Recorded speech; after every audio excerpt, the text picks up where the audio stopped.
नमस्कार मित्रों, कैसे हैं आप सब।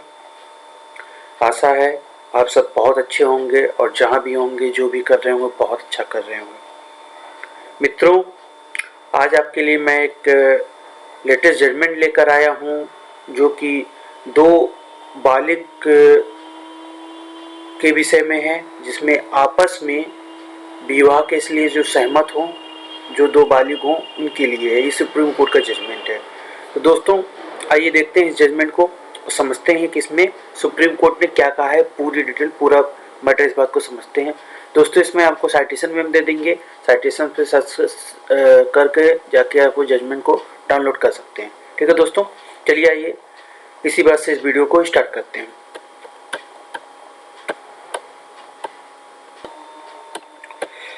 जैसा कि दोस्तों देख रहे होंगे, पहली हेडिंग में लिखा है, जब दो बालिग आपस में विवाह करने के लिए सहमत हों तो परिवार या समुदाय की सहमति की आवश्यक नहीं। ये कौन कह रहा है? ये सुप्रीम कोर्ट कह रही है। ठीक है, सुप्रीम कोर्ट ने कहा कि जब दो बालिग आपस में विवाह करने के लिए सहमत हों तो परिवार या समुदाय या काबिले की सहमति आवश्यक नहीं है। जस्टिस संजय किशन कौल और जस्टिस हरिकेश राय की खंडपीठ ने कहा है कि शादी का अधिकार या अपनी पसंद की शादी करना वर्ग सम्मान या समूह की सोच की अवधारणा के प्रतिकूल का प्रभाव नहीं है।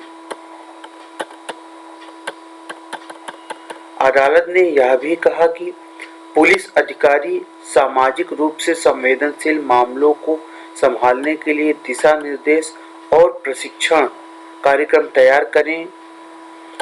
लड़की के पिता ने लापता व्यक्तियों की शिकायत दर्ज कराया, मतलब इसमें जो लड़की लापता हो गई थी उसके लिए इनकी लड़की के पिताजी ने दर्ज कराया था, लापता के रूप में दर्ज कराया था।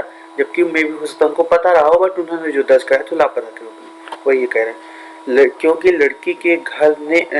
लड़की ने घर पर बिना बताए एक व्यक्ति से शादी कर ली और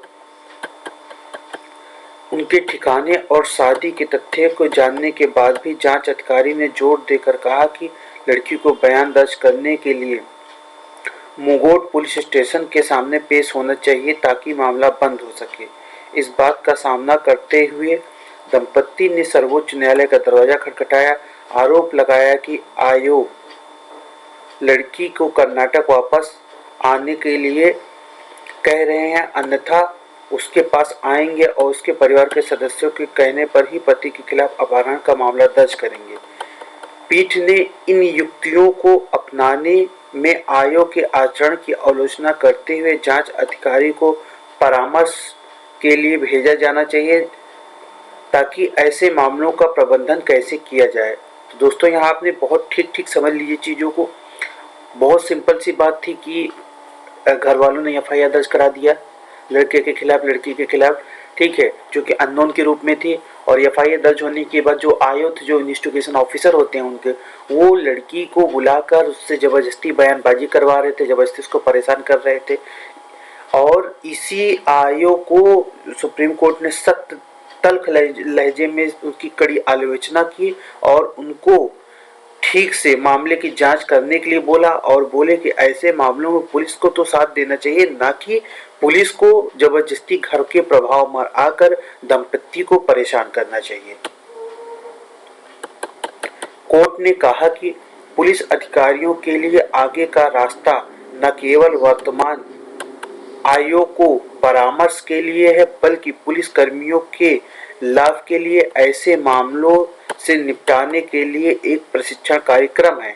हम पुलिस अधिकारियों से अगले 8 हफ्तों में इस मामले की कार्यवाही करने की उम्मीद करते हैं। इस तरह के सामाजिक रूप से संवेदनशील मामलों को संभालने के लिए कुछ दिशा निर्देश और प्रशिक्षण कार्यक्रम निर्धारित करना होगा।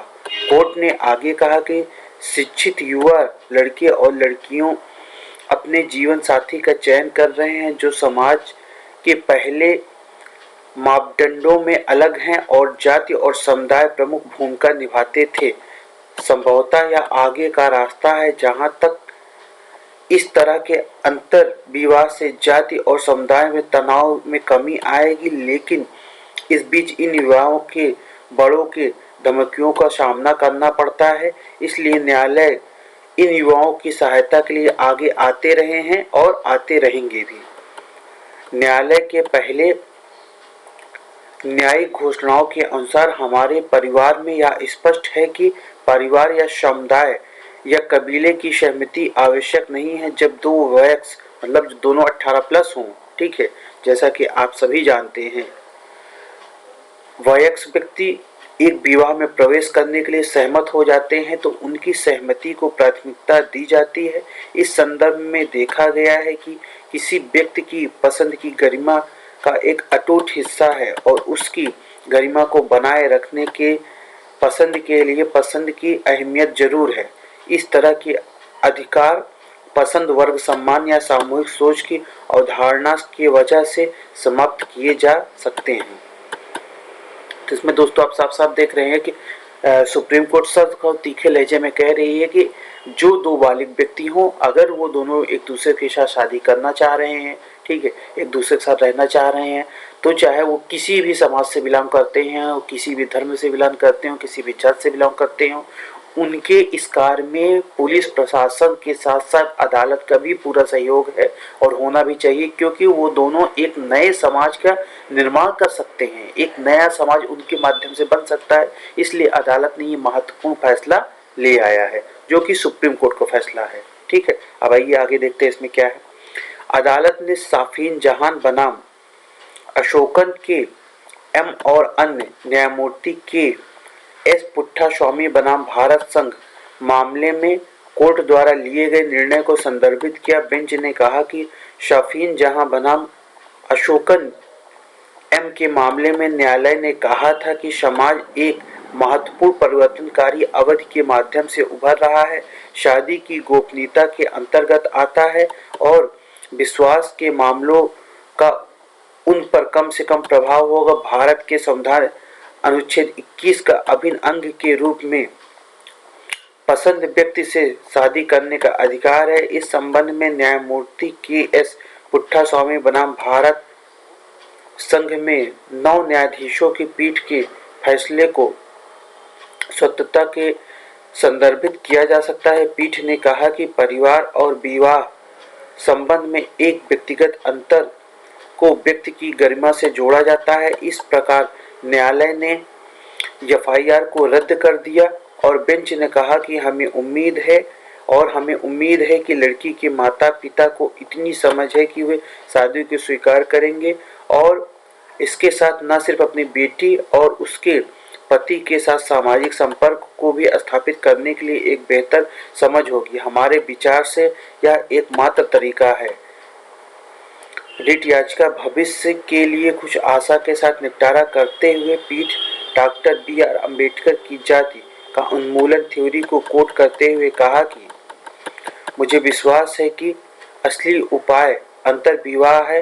रक्त संलयन अकेले ही परिवारजनों और परिवारीजनों का होने के एहसास को पैदा करता है और जब तक यह रिश्तेदारी की भावना और जात के प्रति दयालु होने की भावना सर्वोपरि नहीं हो जाती है, तब तक जाति के अलगाववादी भावना खत्म नहीं होगा। जहां समाज पहले से अन्य संबंधों से अच्छी तरह से बुना हुआ है, शादी जीवन की एक सामान्य घटना है, लेकिन जहां समाज को ऐसे बंधन के रूप में काटा जाता है, एक बाध्यकारी ताकत के रूप में विवाह तत्काल आवश्यक विषय बन जाता है। जाति को खत्म करने का असली उपाय अंतरजातीय विवाह है। बाकी कुछ भी जाति को खत्म करने के रूप में काम नहीं करेगा। केस क्या है दोस्तों? केस किसका है? केस का नाम है दोस्तों लक्ष्मीबाई चंद्रगी बी बनाम कर्नाटक राज्य।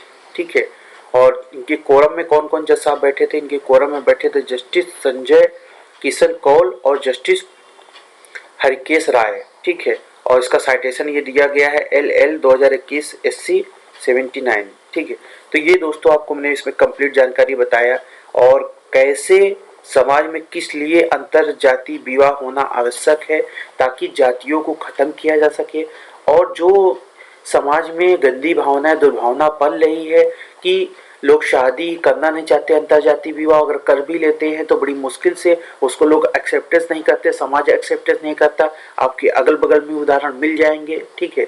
अगर ऐसा किसी के साथ कुछ है और दो व्यक्ति शादी करना चाह रहे हो और उसमें जबरदस्ती सामाजिक विवादा या उनके माता पिता की तरफ से दिक्कत हो रही है तो वो हमसे संपर्क कर सकते हैं दोस्तों।